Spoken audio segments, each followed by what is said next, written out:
Obrigado, obrigado. Bom, imagine se ele estivesse em febre, né? Agora passo a palavra para o Olavo de Carvalho, que vai falar sobre os 4 outros séculos. Os que eu deixei. Em São Paulo tinha um conjunto de rock chamado Aquilo Deu Nisso. Mas poderia ser o título aqui da conferência. Eu dou o começo e eu vou dar o fim. Esse estado de coisas que o Eduardo começou a descrever, ele culmina, a meu ver, na Constituição de 1988, quando ela define a cultura como aquilo que dá testemunho do modo de ser de um povo. Ora, aquilo que dá testemunho do modo de ser de um povo pode ser, por exemplo, um noticiário policial diário. Nós não podemos negar que o narcotráfico seja uma expressão do modo de ser nacional do presente. Então, narcotráfico é cultura, prostituição infantil é cultura e assim por diante.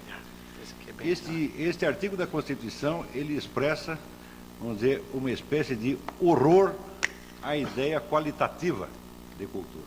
Algo que eu creio que isso tem algo a ver com este fundo aí que você descreveu.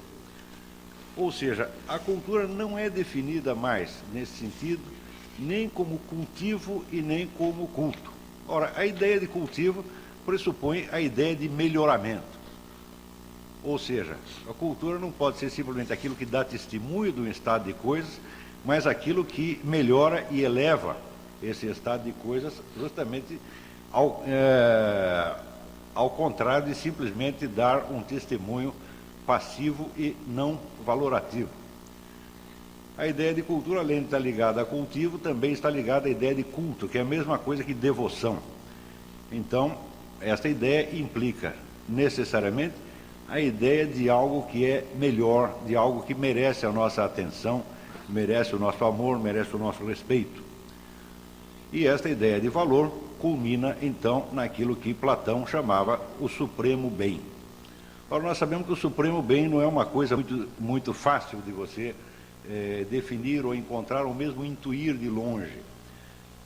Mas esta dificuldade mesma faz parte da própria dinâmica da cultura, onde, ao longo dos milênios, nós vemos uma sucessão de esforços humanos para conceber o que seria o supremo bem ou a suprema meta da existência.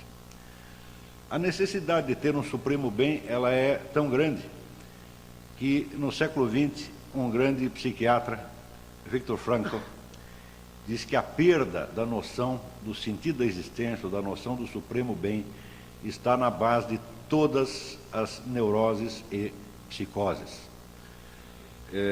E Viktor Frankl descobriu isso em circunstâncias particularmente dramáticas, pois, sendo prisioneiro de um campo de concentração, ele, desde o primeiro dia, ele teve a preocupação de se perguntar qual a diferença decisiva que fazia com que algumas pessoas suportassem aquela provação bravamente e saíssem até engrandecidas, enquanto outras se degradavam e desmontavam como uma montanha de geleia.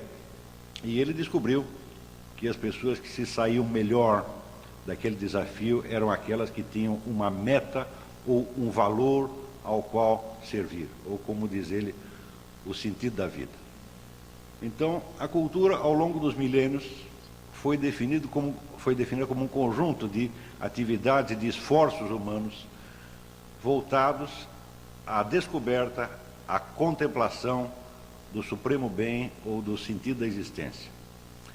A nossa Constituição nos coloca exatamente nos antípodas disto, definindo como cultura o que quer que, com valor ou sem valor, dê testemunho de um modo de existência. Ora, o modo de existência é um simples estado de coisas, é um dado empírico e não um valor de maneira alguma. Associado a esta, é evidente que isso não é só um fenômeno jurídico, vamos dizer que esse próprio artigo da Constituição, ele dá testemunho do nosso modo de ser.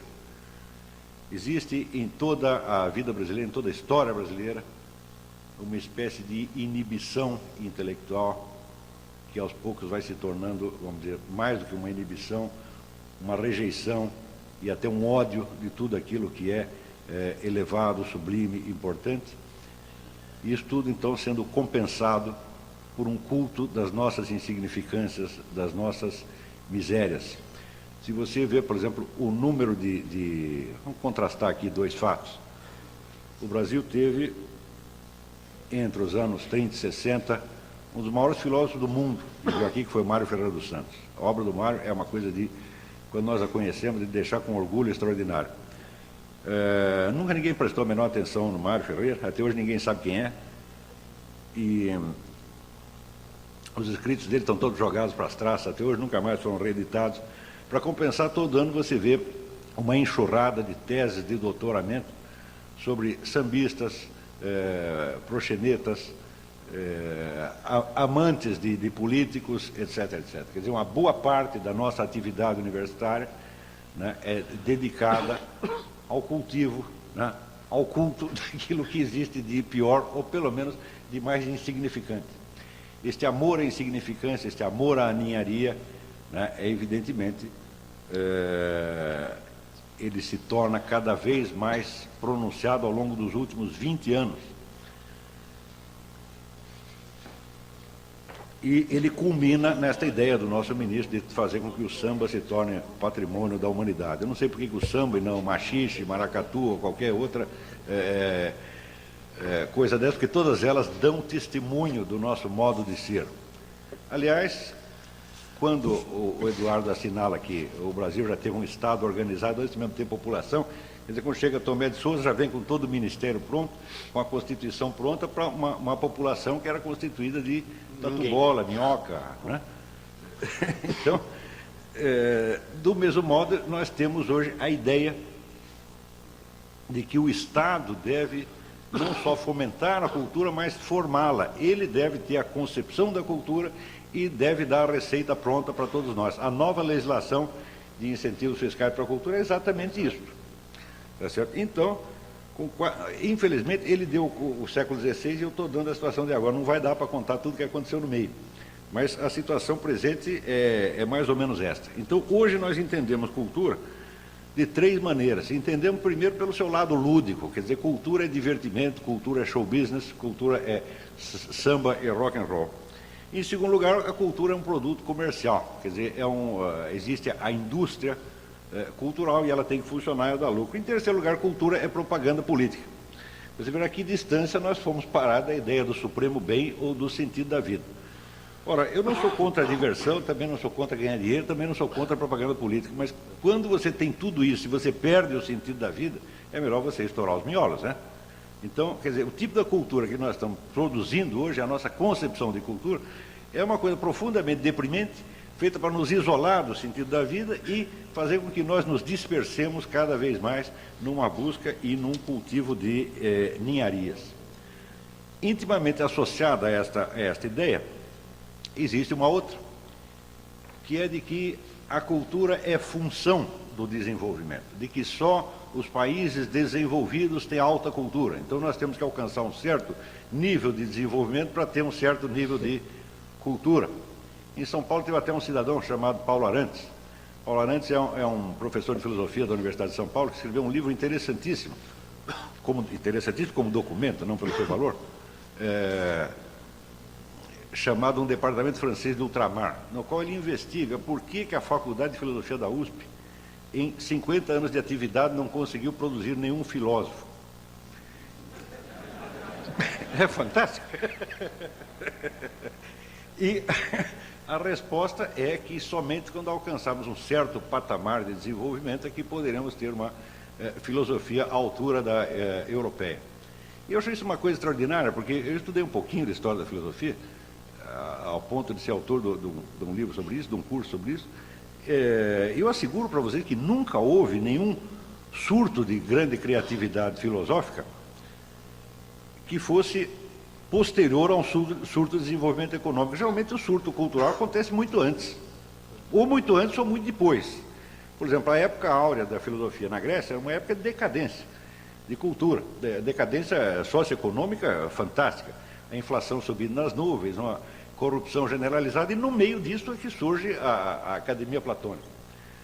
Mais tarde a gente vê um outro grande surto de criatividade justamente na escolástica. E os países que mais contribuem para isso eram países paupérrimos, como a Irlanda e a Inglaterra na época. A Inglaterra ainda faltaria 5 séculos antes de que ela se projetasse como grande potência.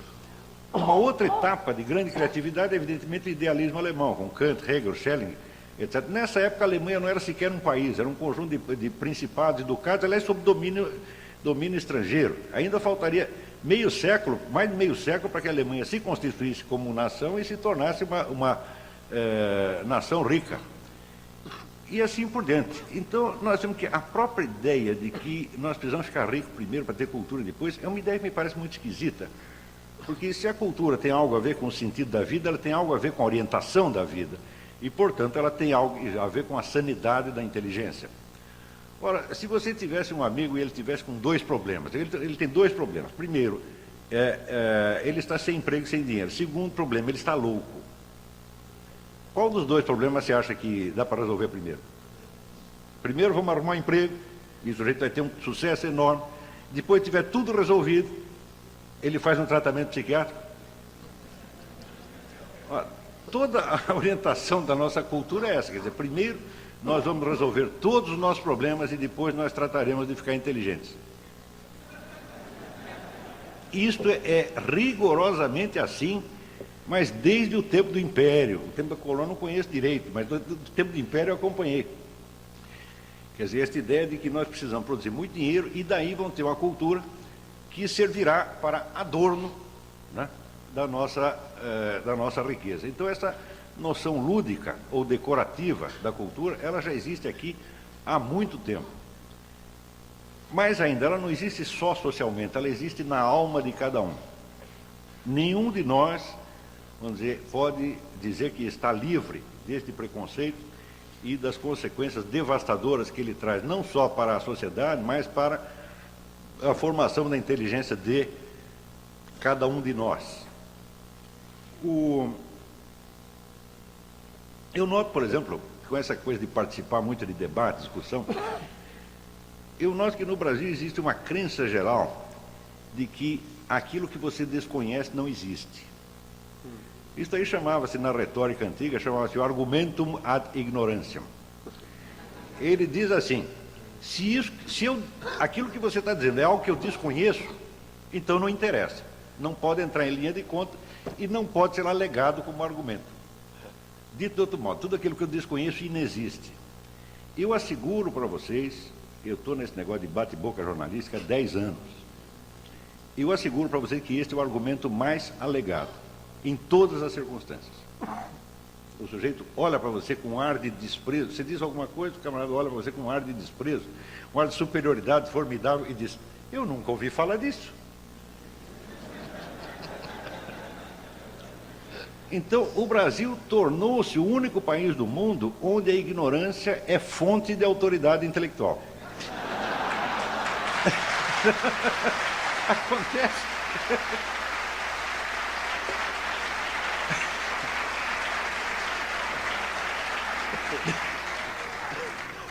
E note bem, eu acho que isto foi uma das grandes forças publicitárias na eleição do seu Luiz Inácio da Silva.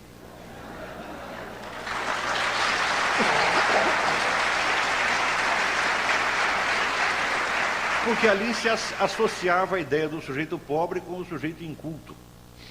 Quer dizer, ele era inculto porque era pobre. É uma ideia absolutamente cínica, porque toda a cultura brasileira foi feita por pés rapados, por pobretões. É Machado de Assis, é Capistrano de Abreu, que ele acabou de citar, é Lima Barreto e assim por diante. Quer dizer, o número de pessoas abençoadas pela fortuna que contribuíram em algum modo para a cultura brasileira é mínimo. Eu creio que é menos de 5%. Claro, você encontra de vez em quando o Joaquim Nabuco, né? O Eduardo Prado. Ele tinha algum dinheiro, mas era um entre cada 100. Tá certo? Quer dizer, a cultura aqui foi sempre feita por gente que veio de baixo. Então, por que associar a ideia de cultura com as classes altas? Ora, então, do meu ponto de vista, o Lula não representava propriamente o homem que veio de baixo, né? E subiu, e que por isso mesmo era vamos dizer, o brasileiro que subiu por seus próprios méritos. Me parecia ao contrário, porque ele, quando se candidatou, já não era um homem pobre. Né? Isso fazia muitas décadas que não era um homem pobre, mas continuava tão inculto quanto no começo. Agora, durante esse período em que o homem foi subindo na vida, ele teve a oportunidade de melhorar o corte da sua barba, de começar a usar ternos Armani, né? Começar a consumir vinhos Romanée Conti, mas não teve tempo para contratar um fonoaudiólogo para corrigir a sua pronúncia.